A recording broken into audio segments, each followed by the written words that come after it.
Hello everyone, welcome back. Today we're going to talk about leather holsters.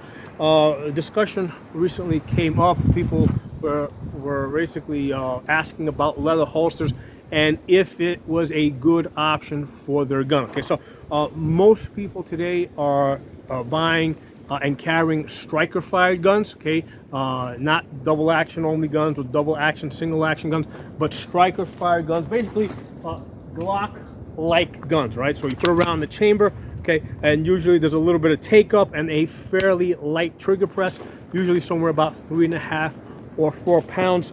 I find that when people use guns with like harder trigger pulls, like let's say like a double action only gun, especially with women, it's very hard for them to pull the trigger and keep their sights on target. So if when I train women and or people that are small and they have a heavy trigger pull, when as they're squeezing the trigger, they're going "Ugh," or "Oof, oof." So I find that most people shoot striker fired guns better because of that lighter trigger pull. But the lighter trigger pull presents the issue that, hey, it's a lighter trigger pull.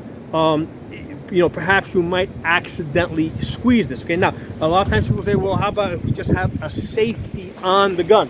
So I have here a Beretta 92, which has the external safety. I've trained many people on this, some of them so-called professionals, okay? And one of the things that I have found is that when I train people and I put them under stress, okay, make them go faster, harder, do push-ups and get up and shoot. A lot of times what they will do is they will holster this gun without decocking it first, okay? And that's not how this gun is meant to be holstered, right? You have to decock the gun.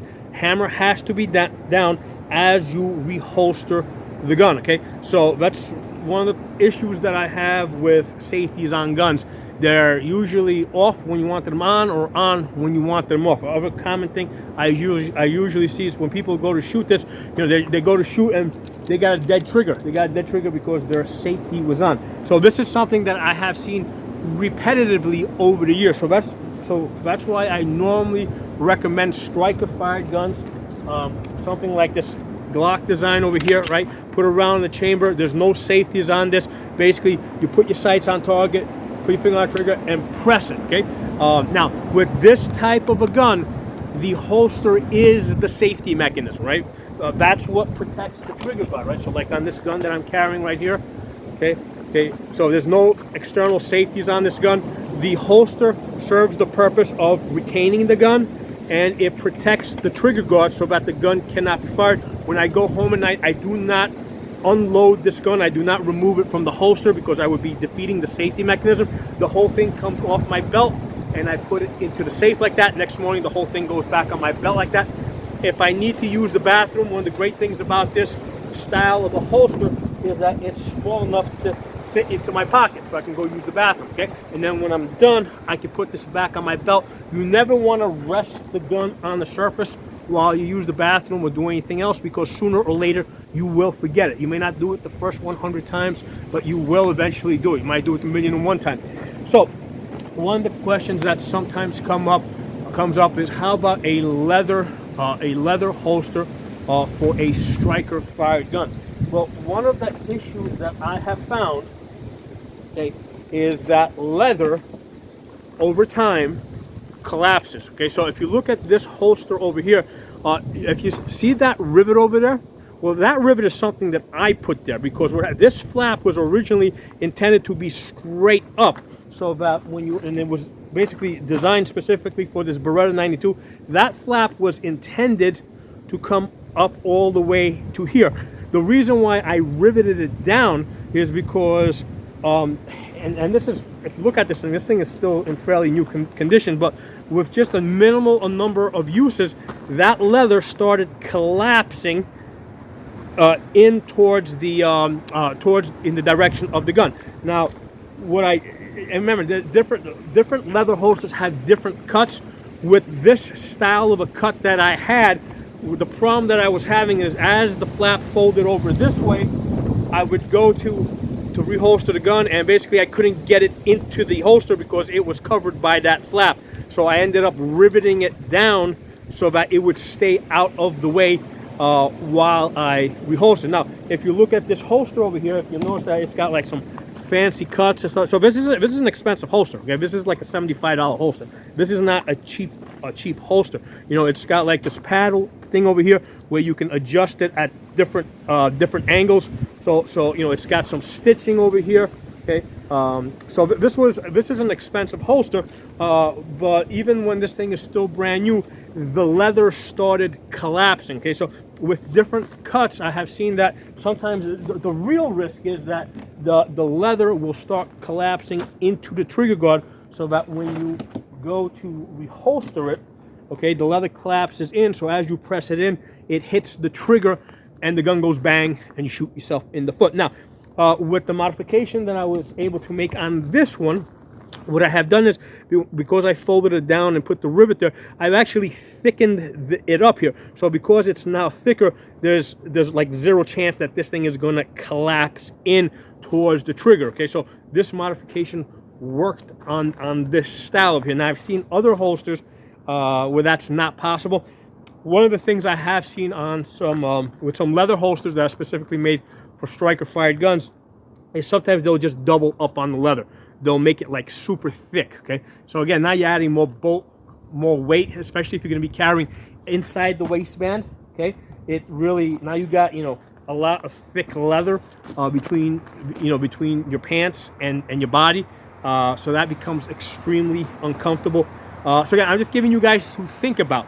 In order for the leather to not collapse into the trigger, it has to be very thick. Okay, so you're wearing an extra wide holster. By contrast, with the all Kydex holsters, right, they can be very thin and they will still retain their form. They'll retain their gun.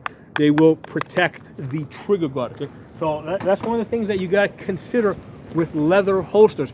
Will it retain the gun? Will it cover up the trigger guard?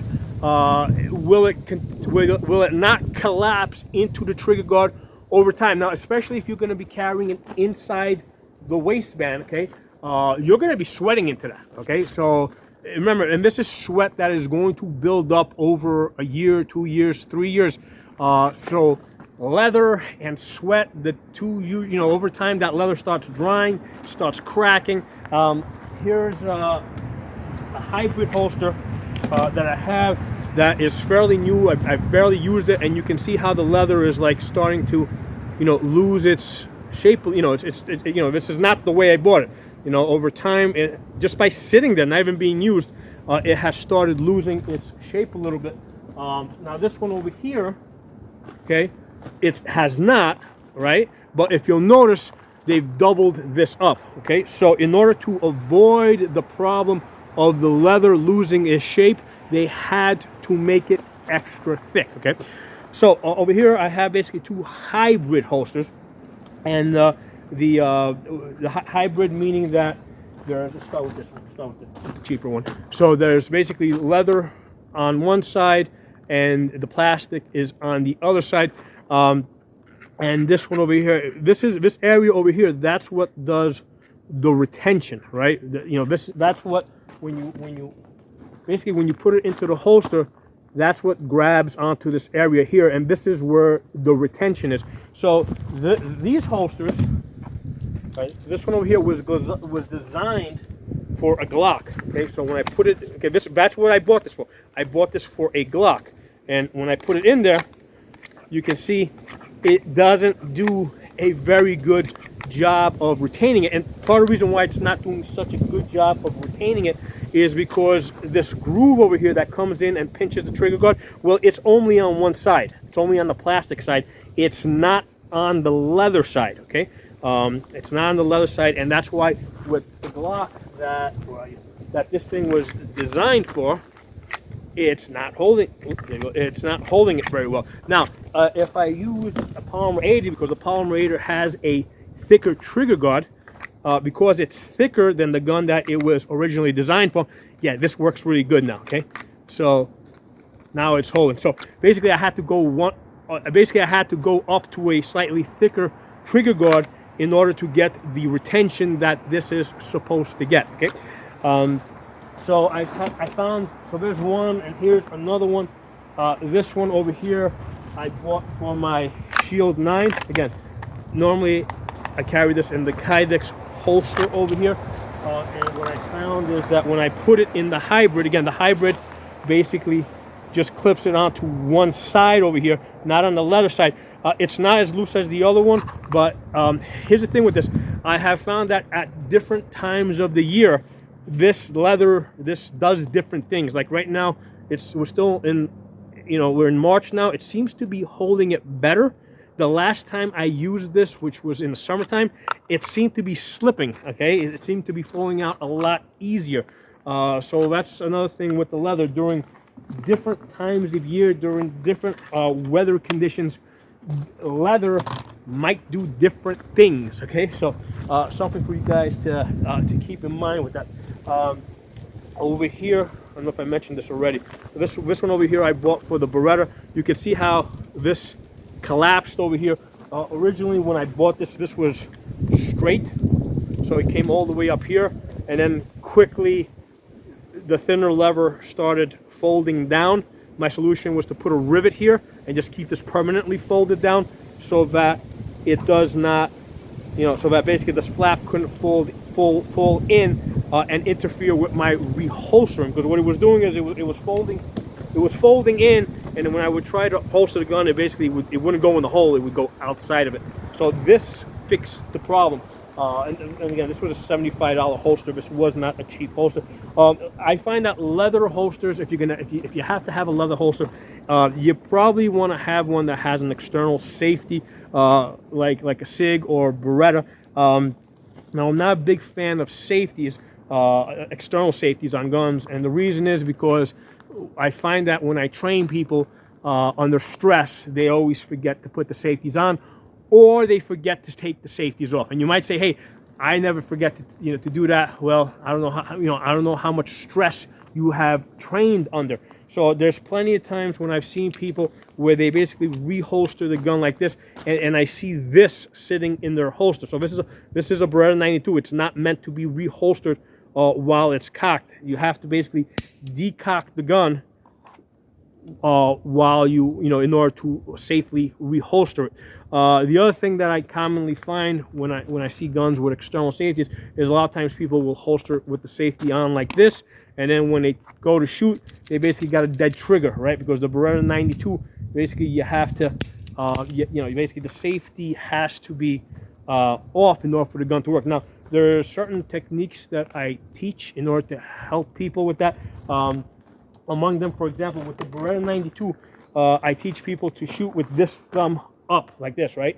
Because if the safety is down, if you forgot to take the safety off, or if the safety got knocked off for any reason, if your thumb is in the up position, you're going to feel that you forgot to take your safety off. So that's why with the Beretta 92, I teach people to shoot with this thumb up, feeling to make sure that that safety is off, okay?